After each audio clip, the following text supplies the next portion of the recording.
Oke, kita mulai, Pak. Siap. Assalamualaikum warahmatullahi wabarakatuh. Waalaikumsalam warahmatullahi wabarakatuh. Bapak Ibu jamaah kuliah subuh rahimakumullah, kita bisa bertemu kembali dalam acara kuliah subuh kita yang mengambil tema Islam Rahmatan lil Alamin. Kesempatan pagi hari ini sebagai bagian dari proses yang kita lakukan dalam rangka menyambut bulan Ramadan di tahun 1444 Hijriah, dan insya Allah kita akan secara rutin untuk setiap pagi dalam menyambut kuliah subuh. Untuk yang pertama, kita akan bersama dengan beliau, Bapak Profesor Dr. Muhammad Kirzin, yang sudah hadir bersama kita dan insya Allah akan menyampaikan tentang risalah tentang Islam Rahmatan lil Alamin. Sebelumnya, beliau menyampaikan, kita terlebih dahulu untuk mendengarkan lagu Indonesia Raya.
Assalamualaikum warahmatullahi wabarakatuh.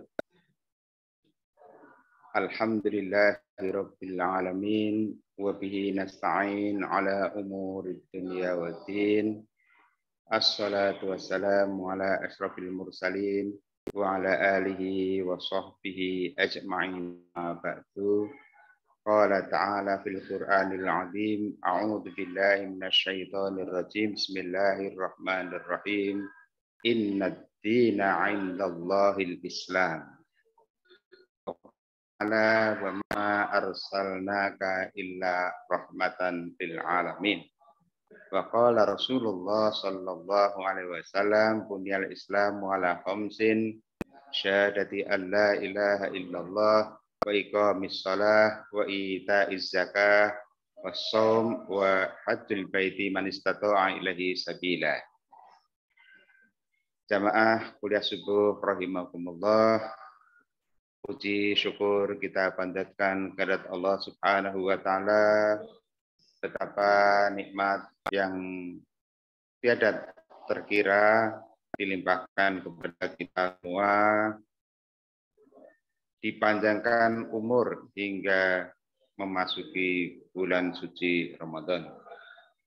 Mudah-mudahan kesempatan yang terbaik ini benar-benar dapat menjadi kesempatan untuk kita meningkatkan iman dan takwa kepada Allah Subhanahu wa taala. Nabi Shallallahu alaihi wasallam mengenalkan rukun iman dan rukun Islam. Dalam hal ini rukun untuk menjadi orang beriman itu ialah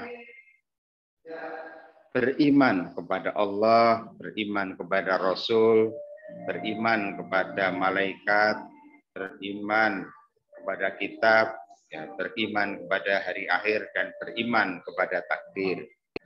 Sementara sebagai rukun Islam, Nabi Shallallahu Alaihi Wasallam mengajarkan mengenai kelima rukun itu, yaitu pertama mengucapkan 2 kalimat syahadat, yang kedua menunaikan sholat, menunaikan zakat, menunaikan puasa dan haji.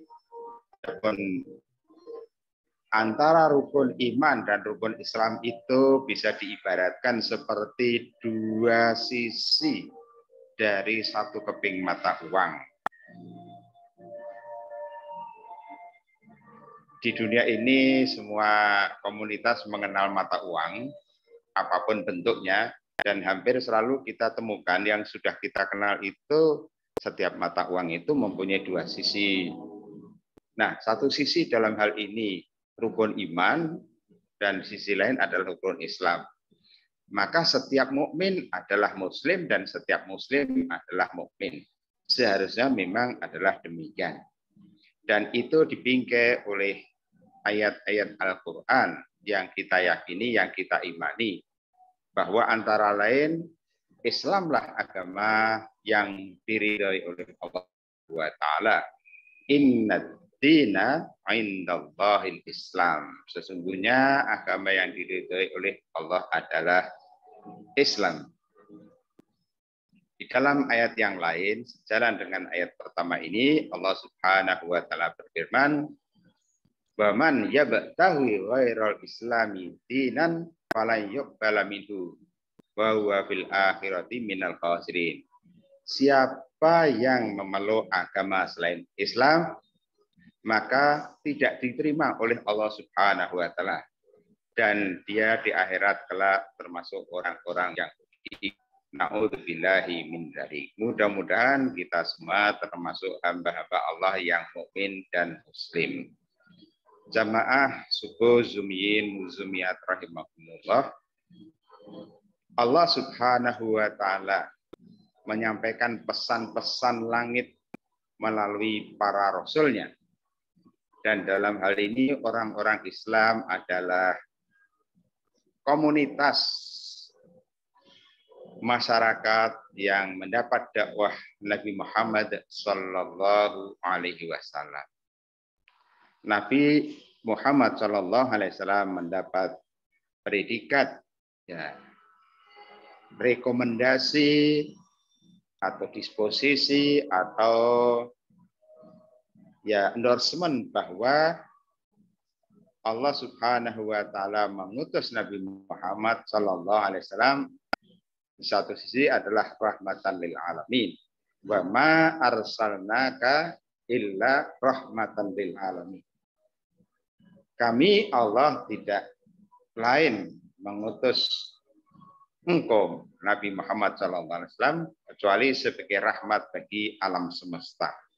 Kita garis bawahi kerahmatan Nabi SAW untuk alam semesta, artinya bukan hanya untuk komunitas manusia saja, tetapi juga maksudnya ya makhluk hidup selain manusia, apakah itu binatang, bahkan tumbuh-tumbuhan pun itu bagian dari pesan moral Nabi akan menjadi rahmat itu. Betapa banyak ajaran-ajaran Nabi berkaitan dengan katakanlah pemeliharaan lingkungan.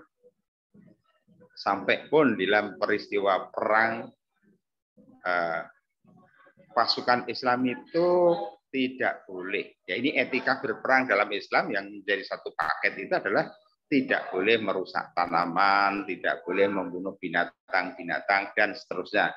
Itu adalah bagian dari kerahmatan Nabi Muhammad SAW.